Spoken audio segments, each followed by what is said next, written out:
Hello again. This is Nancy Discher, candidate for Pinal County Supervisor, District 4, Republican Party. I've talked to you in the past two sessions. The first one was an overview, and like I said, that was approximately a week ago. And I laid out what I would do for you as your county supervisor. I have a two-pronged approach, which is both working on the inside as your county supervisor, which I call the interior, and then the exterior modality of working on the outside. On the inside would be streamlining the government. And yesterday I talked about working on the outside, which is economic development. And I laid out a plan in which we could, as Pinal County and all the various cities, create a common vision which would help us grow the pie. So all counties, all states, federal government, they know a two-pronged approach is the only way to go. It's the best way to go because you have to grow the pie and then you also have to streamline the government. We have a very large government on all levels now, and so all of us in the government must take responsibility for helping to streamline those government processes so the private sector can grow. So today I'm going to talk to you about the interior position. If I am elected, and I hope you do vote for me, what I would do is county supervisor. And having worked both on the inside and the outside, I can give you that inside and outside perspective. On the inside, I'm going to talk about four different areas. The first one is table of organization.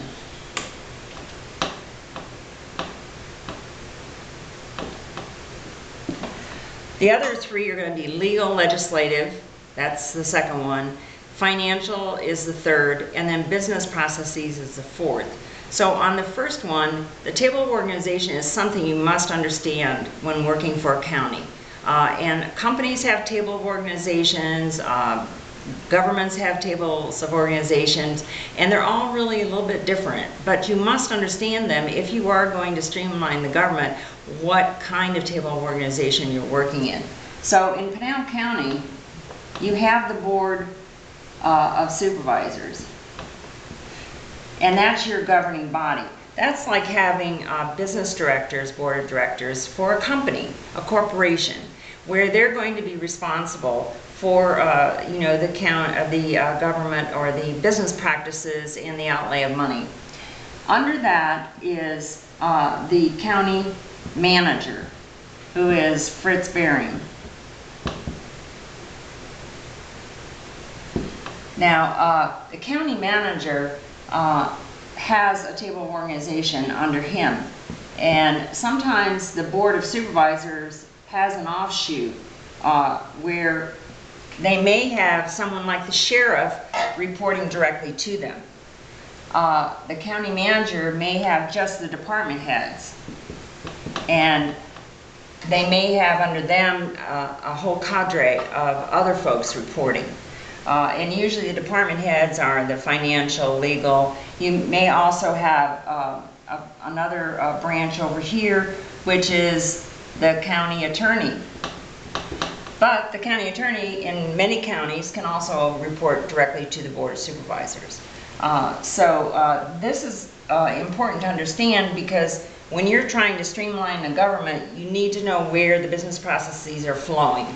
So you can control the money and you can change the way in which businesses are handled, the way the revenue comes in, the way it's spent.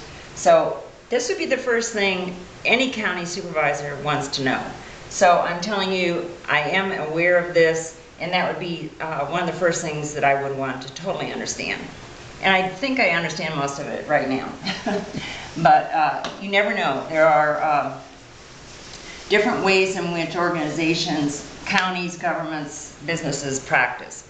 But table of organization is one of the first things you want to understand. The other thing is legal. Legal and legislative is the second one, in order to streamline the government. And legal and legislative I've sort of clumped together. Legal can go to contracts, and legislative probably goes more towards laws.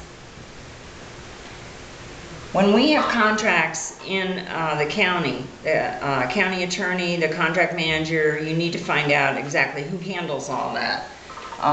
Because contracts, as I've said before, are extremely important. When I've talked with Sheriff Paul Babu, he was saying he inherited many contracts that were drafted before him coming into office.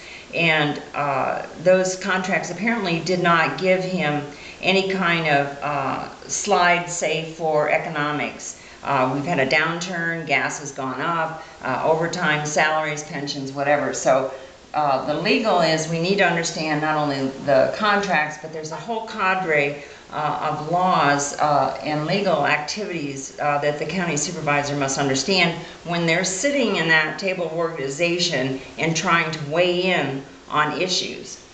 The other things are laws. As legislators, when we're trying to help a county become economically viable, they are going to have to look at laws in which to change to make corporations want to come to us. Some of it may be tax laws, some of it may be zoning business laws. So we must be aware of the laws, and not only the laws for the county, because we don't operate in a vacuum. So you're going to have state, and you're going to have trusts that are laws, and you're going to have cities that sort of play into this. So you need to understand that all of these have an interplay as county supervisor. That's why I say when people say they want to run for an office and maybe they don't have this kind of background or this kind of understanding of these kinds of elements that have, sort of a fibrous element or relationship to each other, you can have county supervisors that are not effective. And I want to assure you that if I run and am elected, these are the things I know that are important. The other one is financial.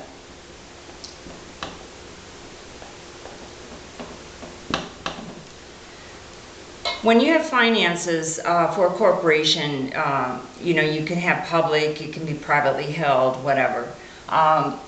And you can go on the stock market, and there's all kinds of financing and accounting. And I did work for various companies that had financial responsibility, so I did understand some of the differences in terms of the accounting rules and regulations. With the county government, again, such as in the legal, you have different finances that are coming in, and you have the input of money or revenue, and then you have the outlay or expenses. And you can have taxes coming in, and you can have expenses going out for those services. So you're going to look to see if these taxes are appropriate, especially given either a downturn in our county revenues, because we're going to try to grow the pie. If we don't grow the pie, and if the federal government also is not going to be here to help us, we're going to have to really, really look at our outlay and try to do that, so we don't have to increase the taxes. Also, as county supervisor, I do understand when I ran county entities, I had 2,000 direct reports, and I also had a 200+ million budget. As a county supervisor, you don't have that direct report.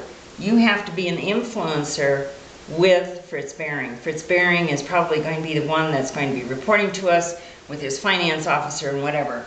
But you need to understand these elements.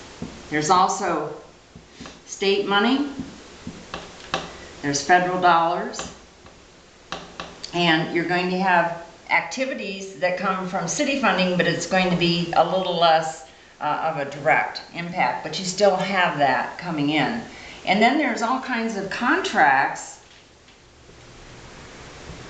that affect both revenue and expenses. Like we have agreed with the federal government and ICE to take certain illegals, and we're supposed to be reimbursed for them. as a county and the sheriff. So we have to understand that all of these financial activities are extremely complex, and we need to make sure we at least know to ask Fritz or any of our other executives in the county can help us answer it. So as county supervisors, we're able to make good decisions for you, the taxpayer, which is who I work for. The last one is business processes. Not very sexy, but it's very important.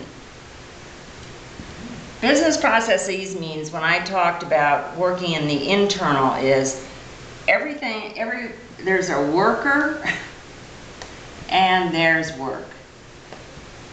So when we want to streamline government, we need to be able to look down at the micro level. I've been talking pretty much, at the macro level, drilling down to the micro with finances and with legal and with table of organization. It goes from the top to the bottom. The business processes do the same thing. Up here you have Fritz, the county supervisor, or the county manager, and then you have his department heads, and then you have the worker, the work and the workers. And a lot of our contracts that I noticed when I went to the county supervisor meeting are a lot of sort of fill-in contracts, because I've always had responsibility for 24-hour days, 7 days a week, 365 days a year, which is pretty much what the county has to do at all levels. The sheriff has to protect us 24 hours a day, 7 days a week. And we have other areas where emergencies, flash floods, so we have to contract. Maybe we have workers that are on vacation and whatever. So we try to augment a lot of these business processes with, besides the worker and work, with contracts. And these business processes, I know Fritz Bering is trying to get a handle on them. And I know that Pinal County is sort of probably not in the past maybe looked at these as closely as I know Fritz is beginning to look at, because he is very interested in streamlining the work processes in here.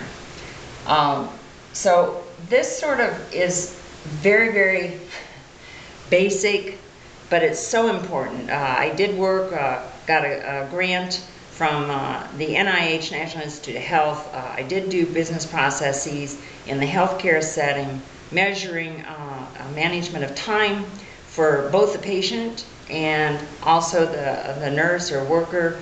And it is extremely important to at least understand this dynamic. And as your county supervisor, I come with that experience. So I do know from the macro level to the micro level how important business processes are. So to wrap up, we've covered the introduction in my first film. In the second recording, we talked about growing the pie, economic development. And this third one is, we're talking about streamlining government. As your county supervisor, for the early vote, I would appreciate you voting for me. On August 28th, I hope to be your county supervisor. Thank you so much for your time.